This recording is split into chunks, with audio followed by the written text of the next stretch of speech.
Yes, we made it. How are you, Leah? Hi, how are you doing? I'm okay. I'm a teddy bear today. It's a bit cold in London, Oh my, but I don't beautiful St. mind. Louis. I don't mind Still not. as long as it's dry and as long as it doesn't rain. I don't really mind. It's all good. How are you? Awesome, awesome. So no, I think London is beautiful. I've been there a couple of times, so yeah. Beautiful in its own way. Let's put it.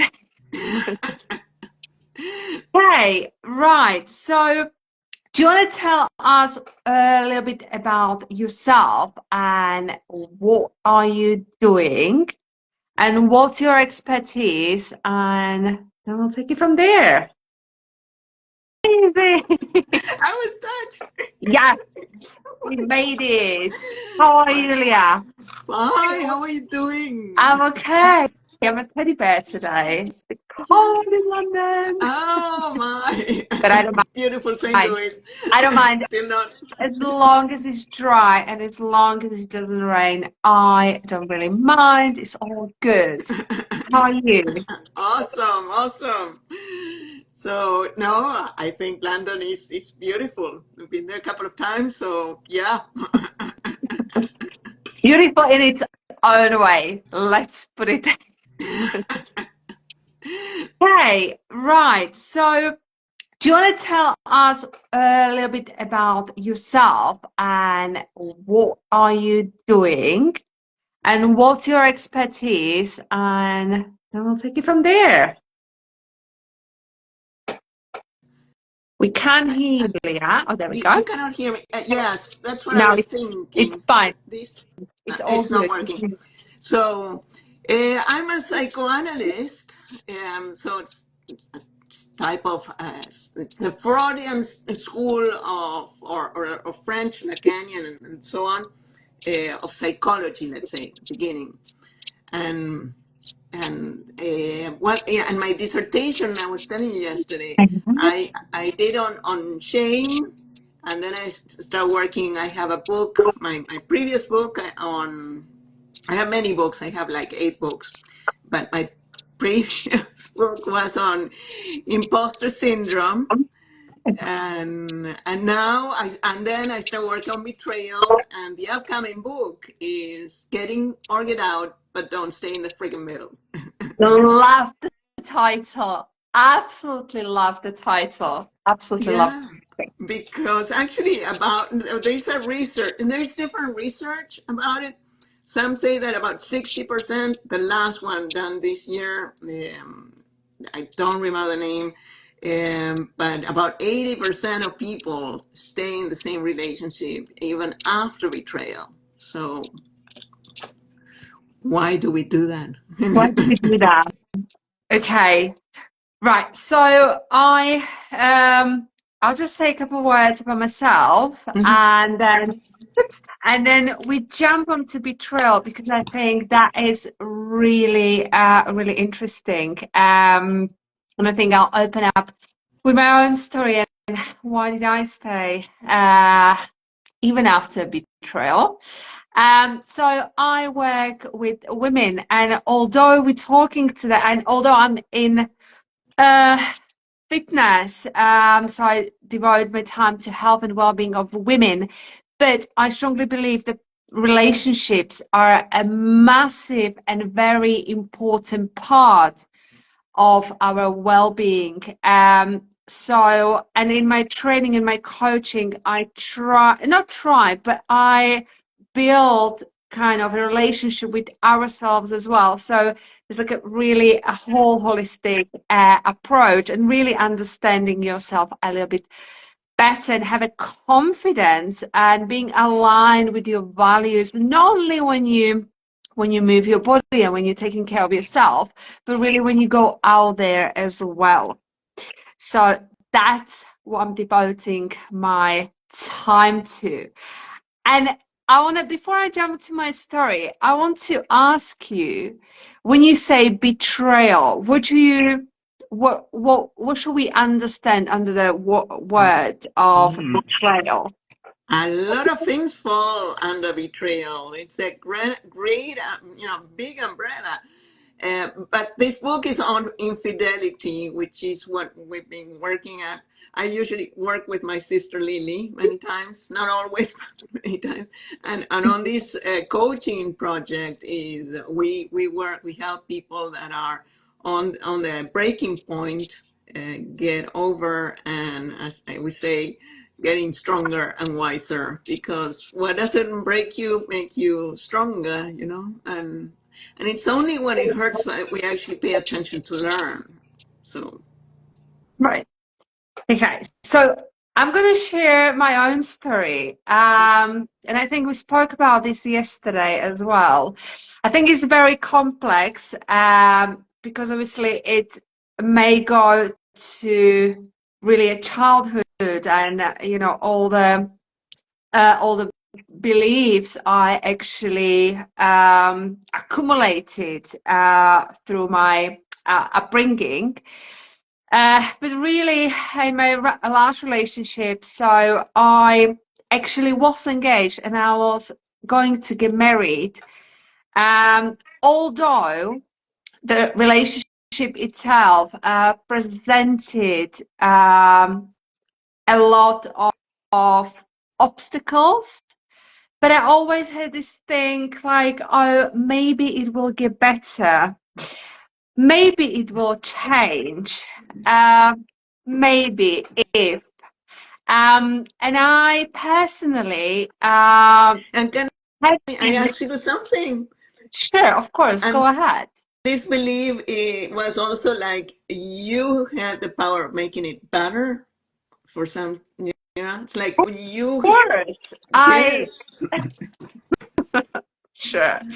Now I know what I had to work on as well. So certainly, but for whatever reason, we have this, and I'll be very open. I had this kind of vision, or I looked through the lenses of him needing to be better and me trying to change him.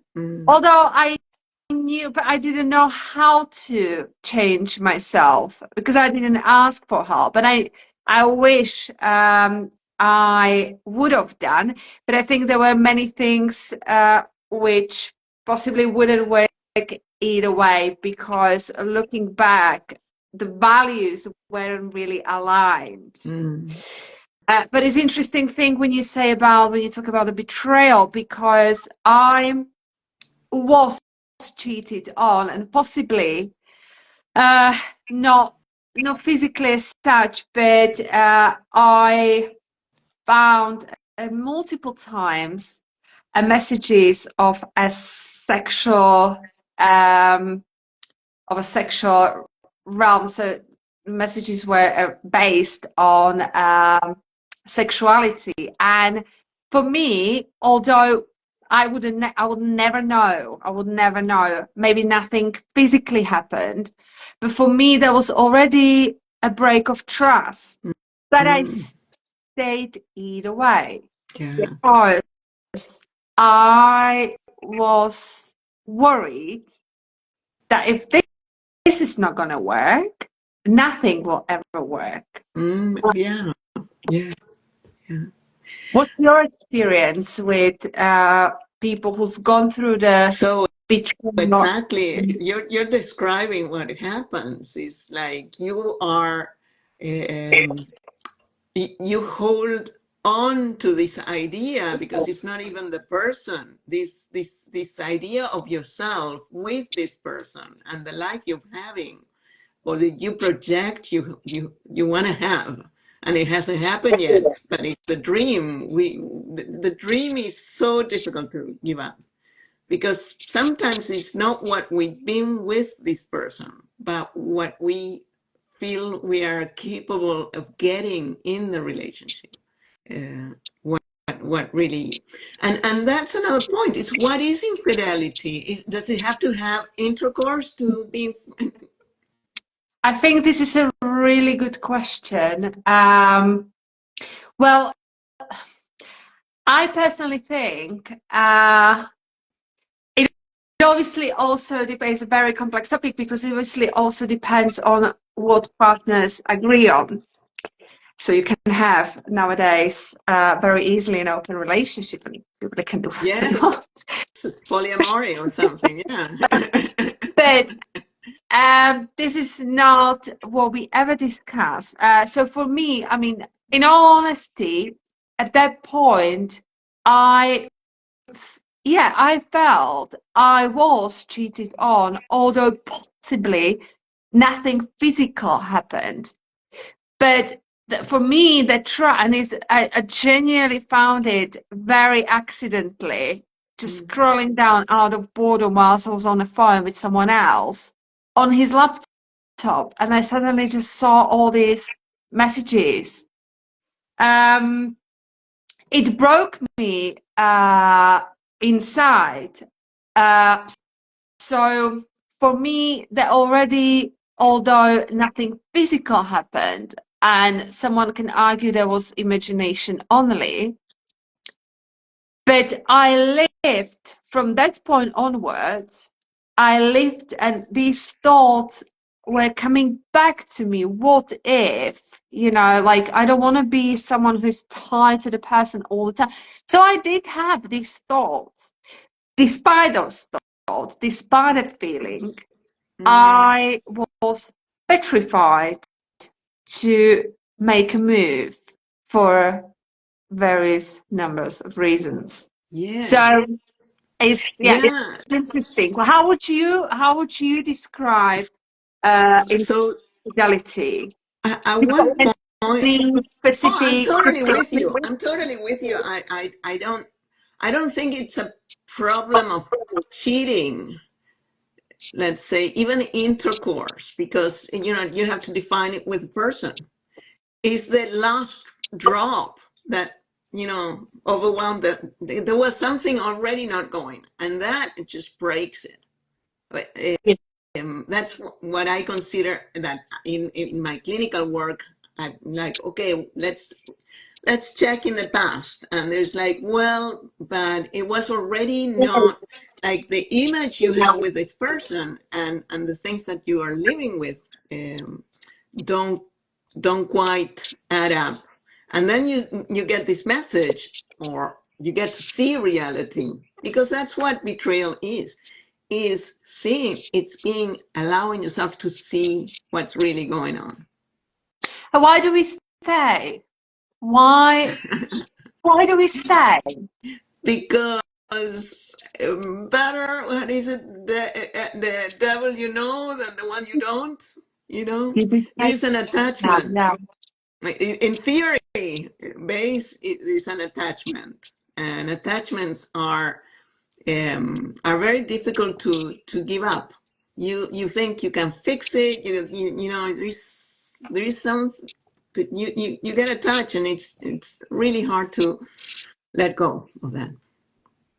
How much you would say is a feel of shame or feel of feeling, I don't know, fear or being judged by a society that you even got to that point? Because then I almost thought to myself, like, is there anything I did wrong?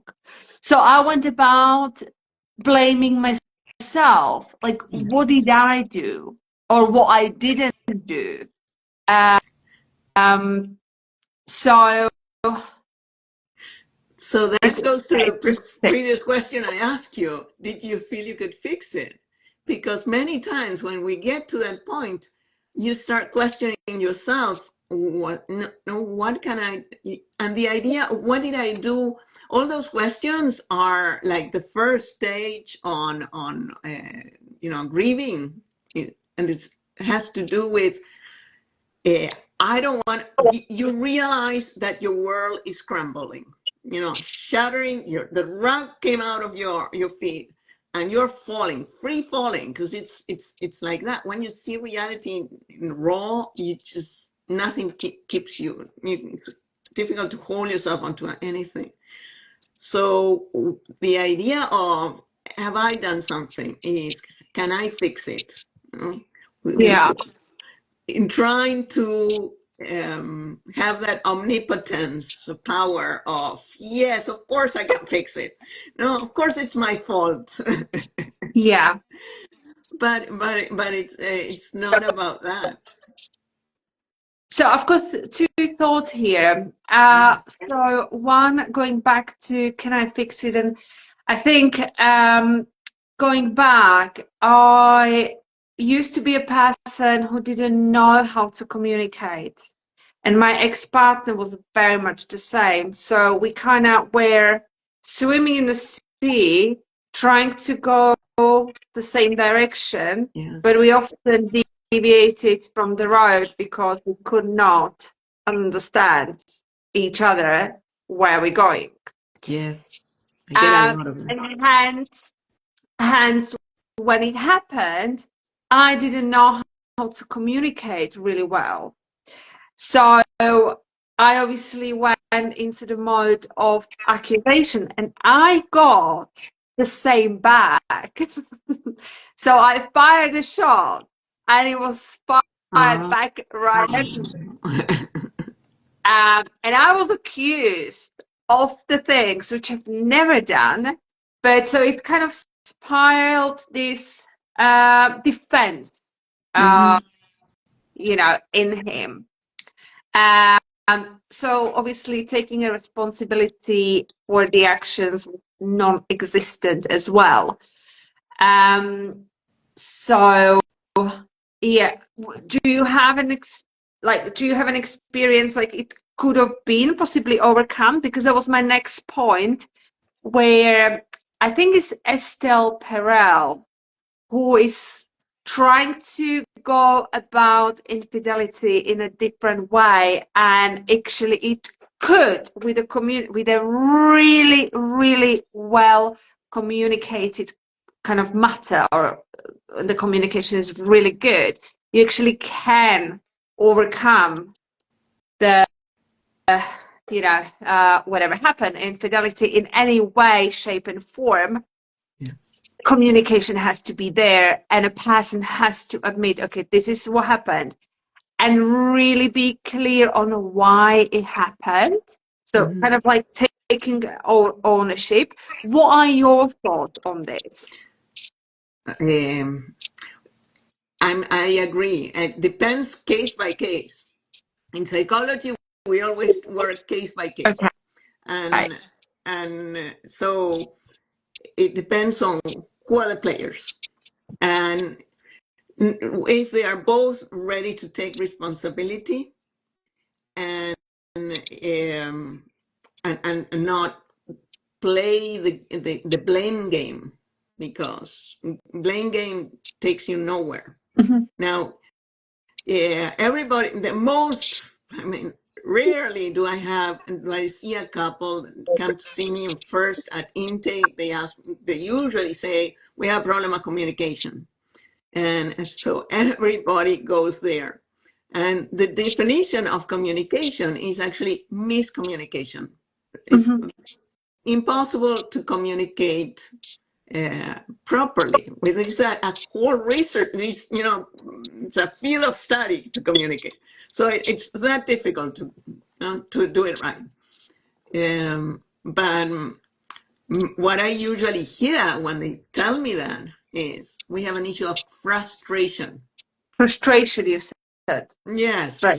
Or, when things are not working and one of the two is not, or maybe both, are not meeting their fulfillment. They're not fulfilling each other. And that's what mostly happens. And that's down to how you communicate your wants and needs, or That is that is when I come and I tell you, well, if you want a healthy relationship, you need to try the binary relationship, which is not just two people, but three: you, your partner, and the relationship as a third third player in because that allows you, instead of, can I go, can I, at the risk of being theorist? No, go for it. Go for it. I've Yes, got mankind who's going to watch the replay as well because I'm so interested. It's a bit too early in the UK. I think many people still working. But no, go for it. Please yes. explain what's going So, on with us so, all. so we were brought up in a society that tells us that we marry someone for life, right? And that we have to be one with this person, right? But that maybe the nuclear family back in the day worked. And that's what my book is about. It starts like that. But our relationships are not like that anymore. And this idea comes from when a baby is born, the first thing the baby does is suffer. There's a lot of suffering, the crying, lands on earth, let's say, out of this sustained aquatic environment, goes out after birth, and it's air. It's totally different.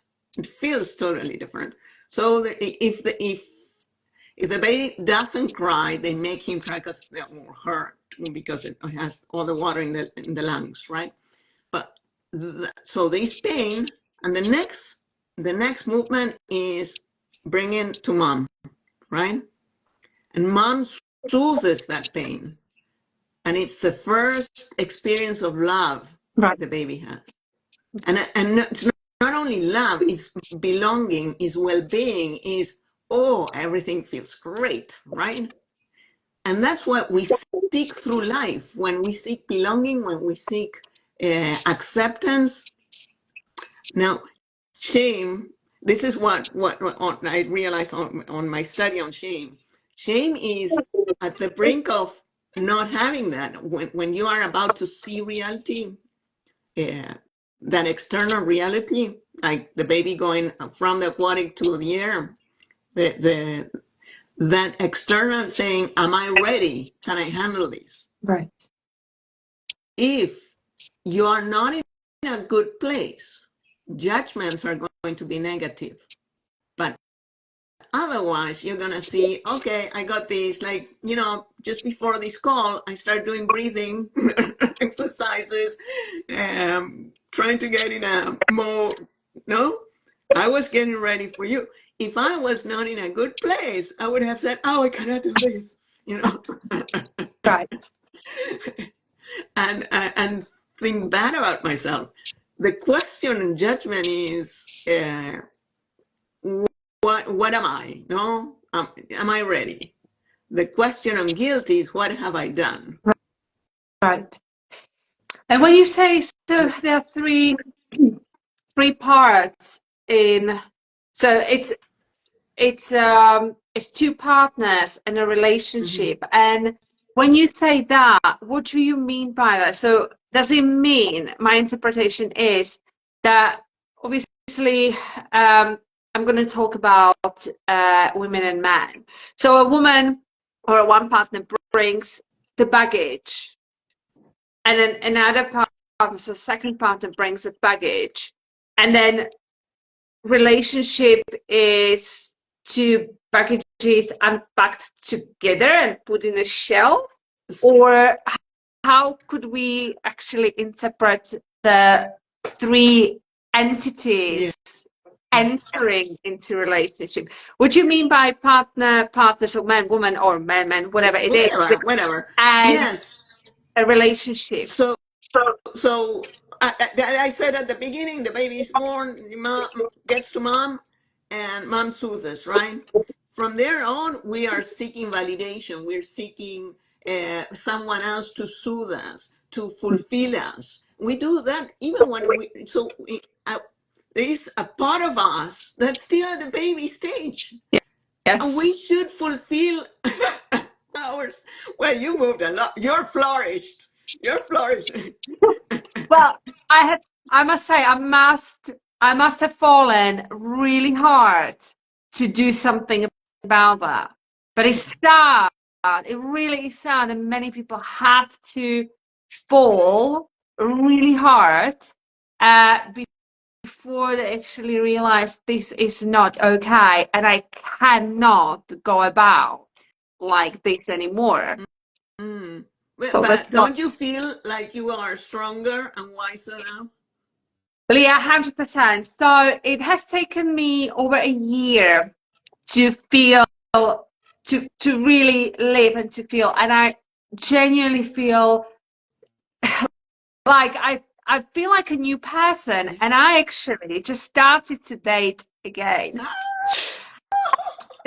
No, and it's just really interesting, and I observe it so much how much different dating is when you know yourself and when you don't seek the external validation, because you know deep down you are okay.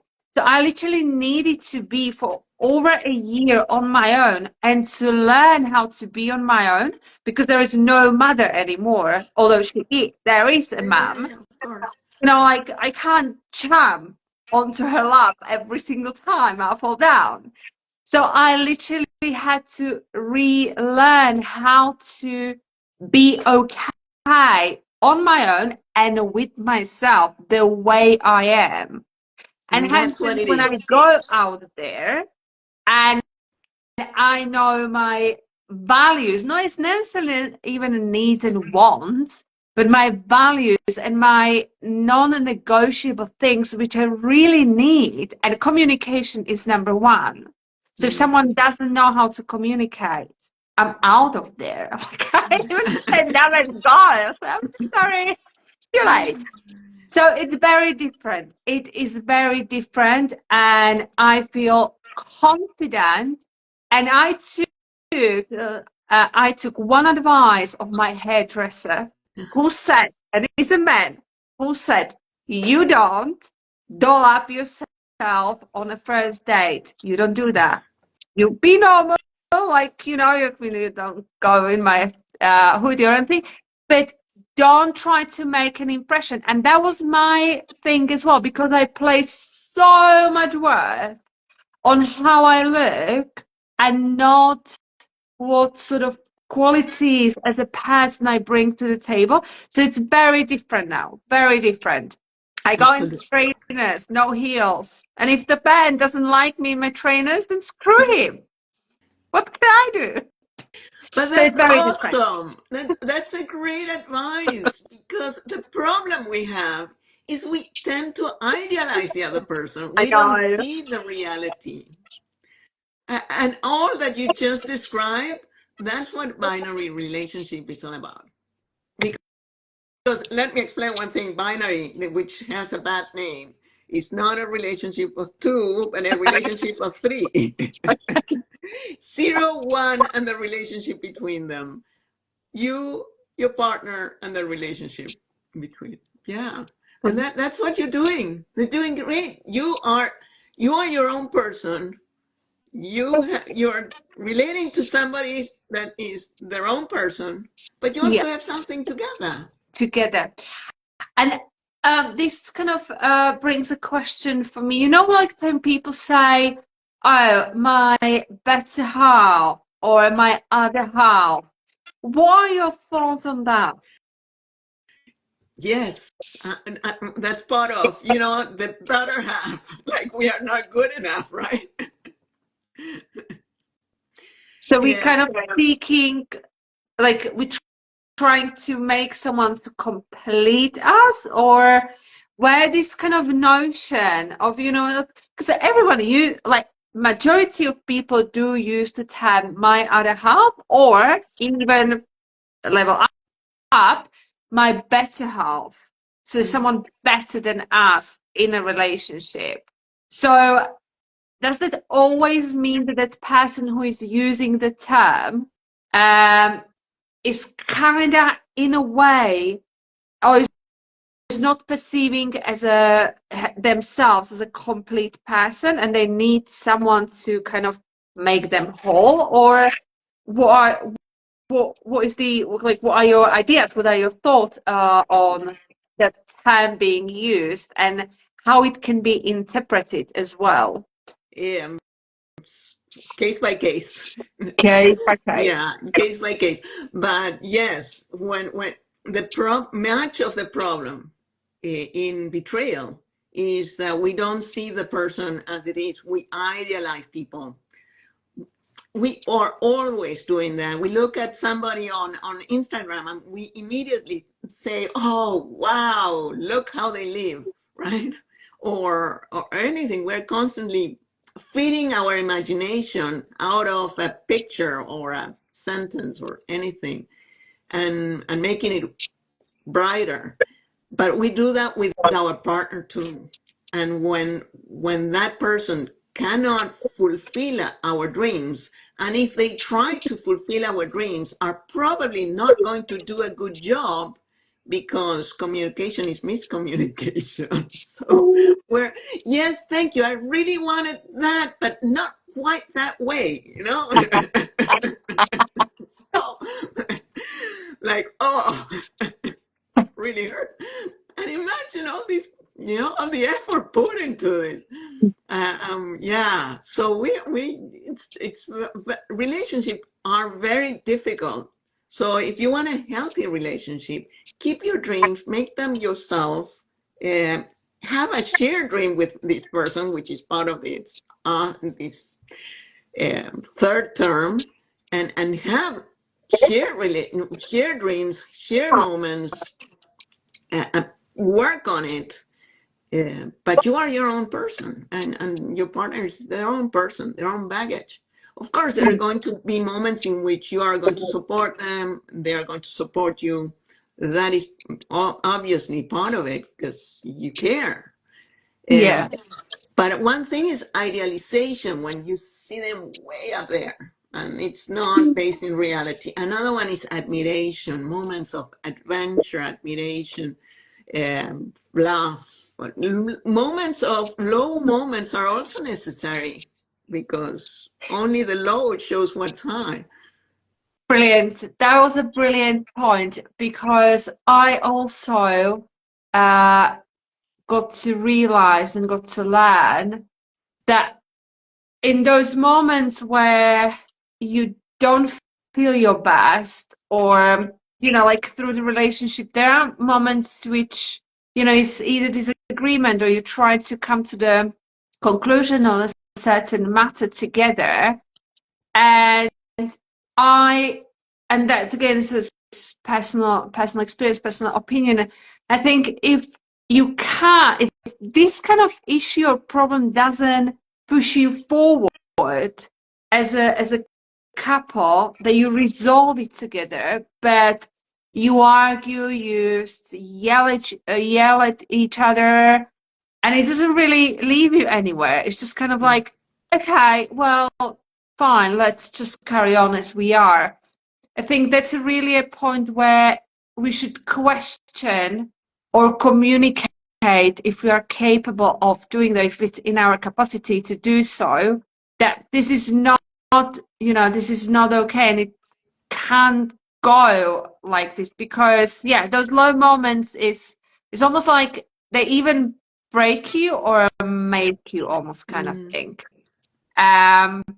So yeah, and I think those moments are, I'm not saying important and I'm calling them into my life, but they will happen. And I think in a strong relationship, those moments can shift a relationship forward. So any low moment can really help you to build a stronger bond, I think.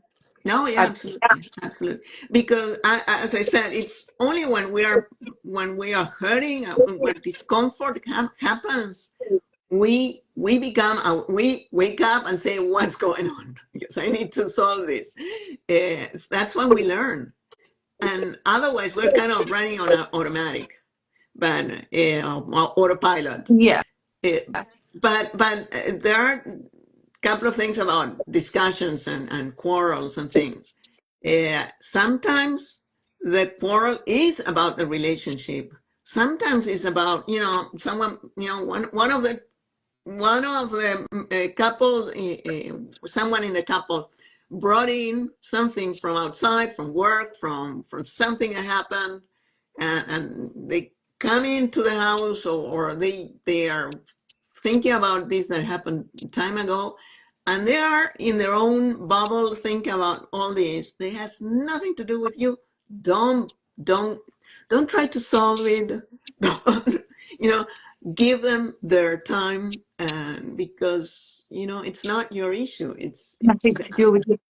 But what if you are with a person who is always in that kind discomfort. of in their own world, where almost you feel like they don't have a capacity for you to be heard, and and again, I'm not saying that a partner should be a point um, for everything, like it doesn't have to solve everything, but what if someone's going to experience and is in a relationship when a partner is so absorbed by work or by their own things which are going on, where there is no necessarily a space for a partnership, Mhm. although they may spend physically time with you, but emotionally and psychologically they are completely elsewhere. How would you go about that? So I believe you are describing someone that you say something like as basic as, let's go dancing, and says, no, no, let's learn to do something, and says, no, no, no. Right? Or is it just So busy? it's more so like you try to have a conversation, and although they'll be saying like, yes, okay, whatever, There is no right? conversation. It's There's one no sided. conversation. Yes, yes, yes, yes. So just checking if you're talking Yeah. about what I call them the waxies, because they're wax, yeah, they're impenetrable. They're impenetrable. Um, I call them, yeah. So it's very, very difficult to deal with them. Beyond, actually, years ago, 50 years ago, describe them as an attack on the link. So you cannot relate to them because that is not allowed. Some people can relate in the way that so why do you enter into a relationship with someone?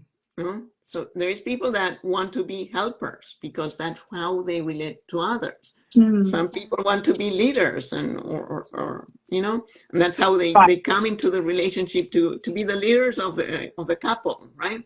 There are different ways. In fact, you remind me of my godmother. My godmother, she's great. She's all you walk into her house. She's always sitting perfectly, dressed, very comfortable. Her husband is like a butterfly. Do you want a cup of wine or cup of tea or whatever? Helping you. The bell rings. He goes, takes, and she's perfectly sitting there. So one day I said, "How do you do it?" No, Most no, of that's the women in you. this world want to know, how do you do this, right? And she said, well, when I got married, my grandmother told me the first one to take a seat goes riding, goes sitting, drives. And this is a Spanish thing, but is it clear? If you're the first one to sit down, you'll be in that position. Right. Uh, and so that's what she does. But we all get into relationship in different ways. You with Okay. your sneakers or high heels, different Right. ways.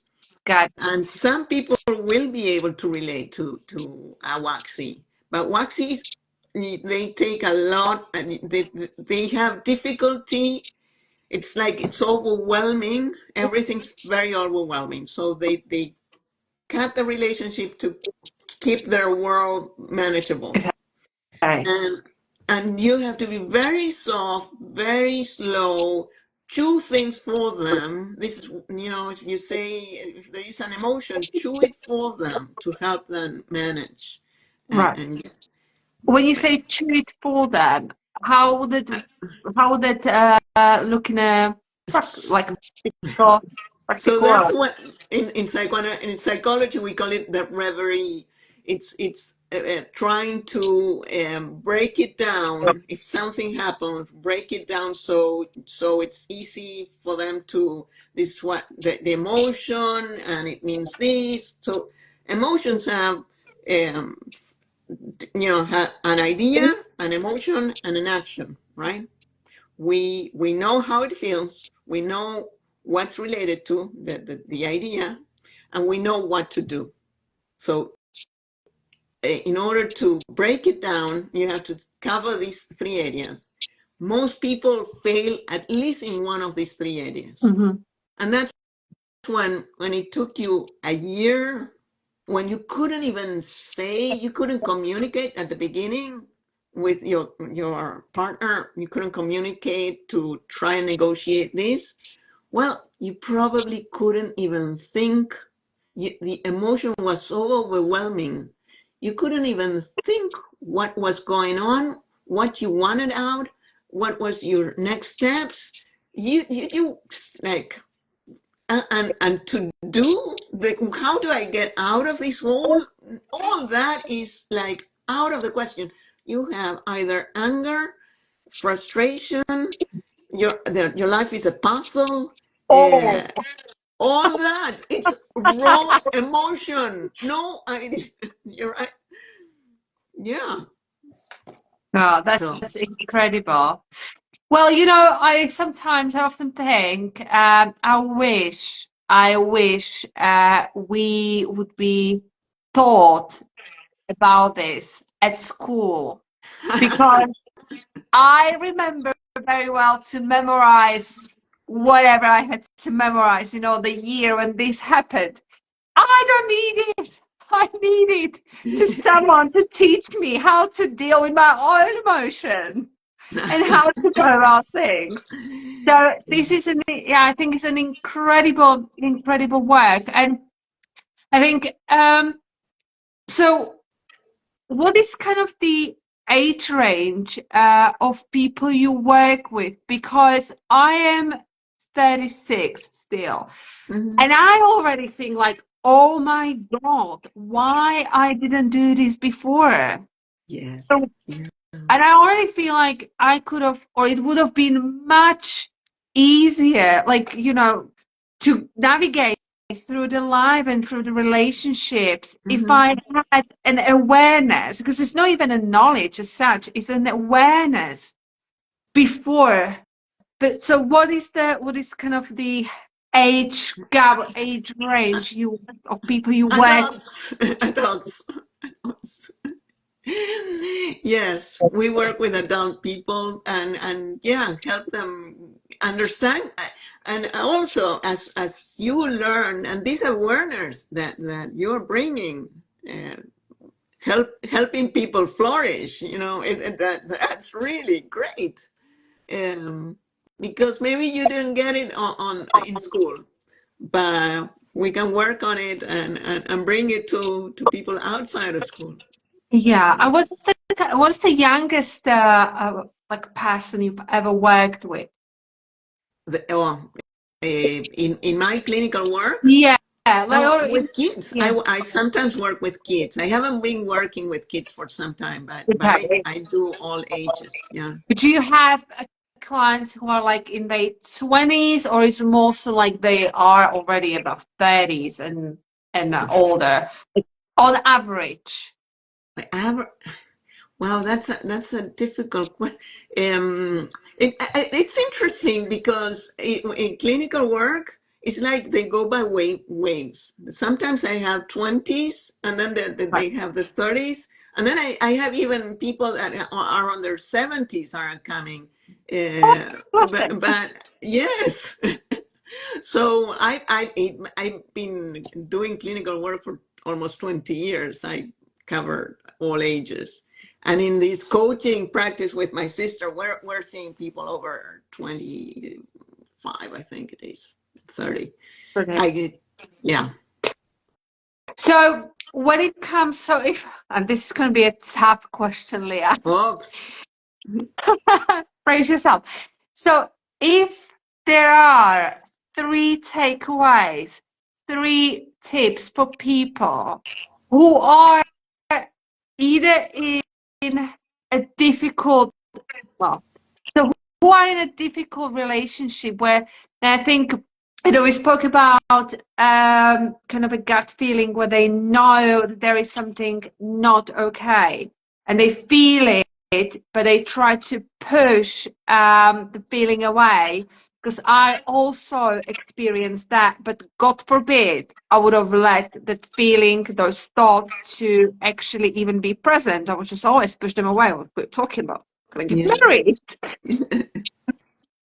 So if someone navigates or is in a relationship, which I'm not saying is bad or is bad, whatever it is, but they do have an ongoing gut internal feeling and there are thoughts coming into their mind that something is not okay. And we all feel it in the different realms of life. We just don't allow ourselves to listen to those feelings and to those thoughts. So if someone is in that kind of relationship, what would be the three things, if there are any, 3 points to help them to navigate through it? Either, like you said, either you stay or you go, but don't stay in the middle. So Yes. how would you go about that? First, always pay attention, at least get curious about what is that gut telling you. Because we go into this war of the brain and heart telling you one thing and the gut telling you another. Well, there is a reason why the gut is expressing itself. You know, now I know, Most I people, didn't. yes, and most people that don't pay attention end up telling me that. So, and I explain why the gut is so important, why it speaks to us, and why it's important to listen in this book that's coming. So, uh, be curious, um, realize if within the relationship you feel respected and you are respecting your couple, because then Okay. you'll know if it's still worth fighting for or not. You know, if there's no more respect, at least for me, when there's no respect, there's no more relationship. It's like that. And how would you define respect? Respect is finding that the other person is some kind of some worthy of my time, let's say, Right. Okay. worthy of my time, and I show it by being respectful, not just saying horrible things Right. and like brushing off. And what type of life, life is precious. Why would you want to stay the rest of your life just in something that's not working and only making you feel bad?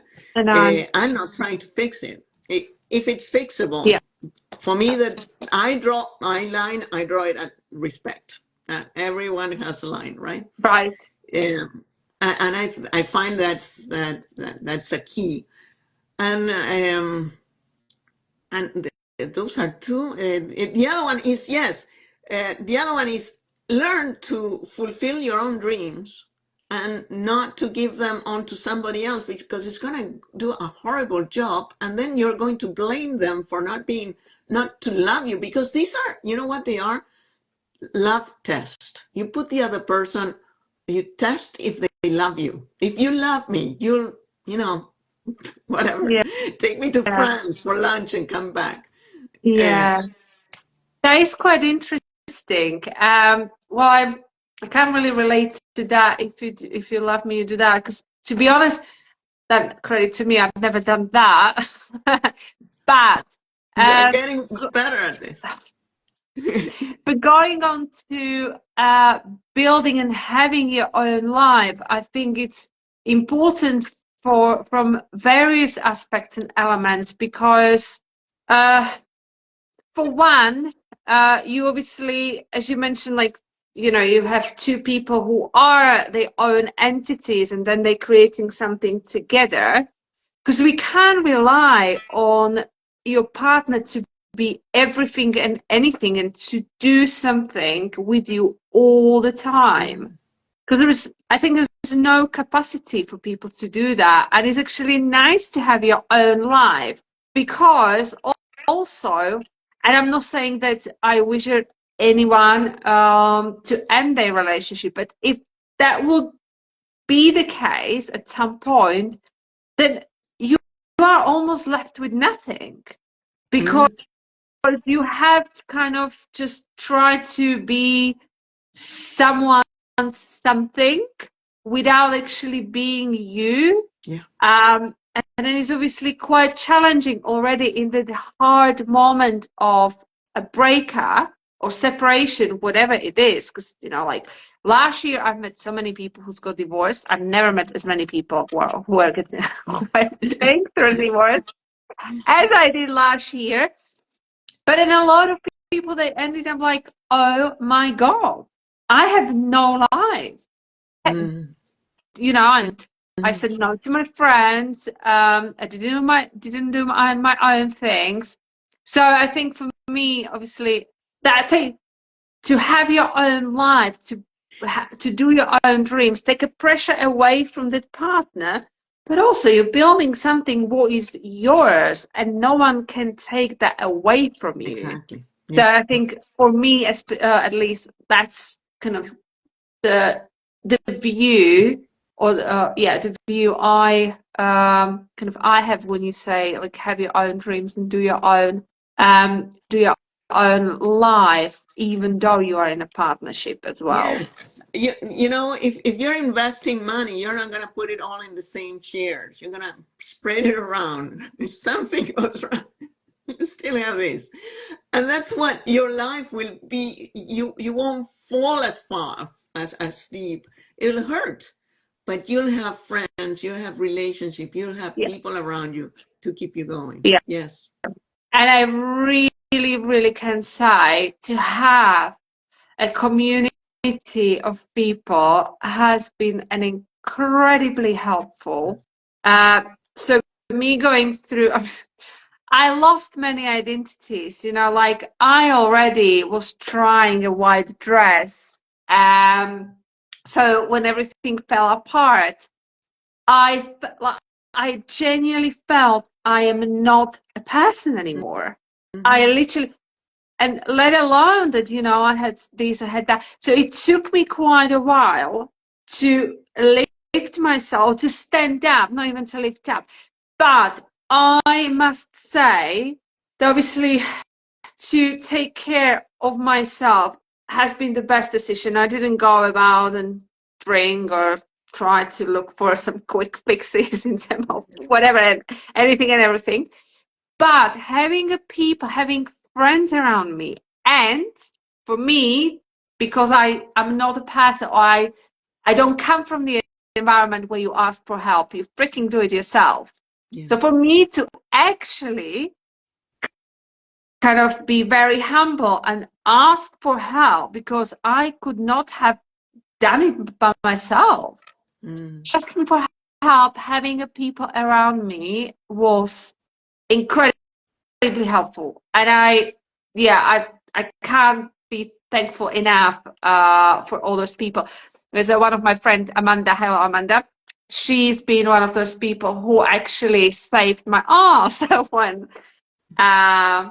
when things happen. So yeah, 100%. Having a community, having a strong support is incredibly valuable. All right. Well, it was very nice talking to you, Radomira. Likewise. And just very quick question before we kind of say goodbye. Are you doing, for the viewers for next time, are you doing a work around guilt and shame? And is this related to your body image as well?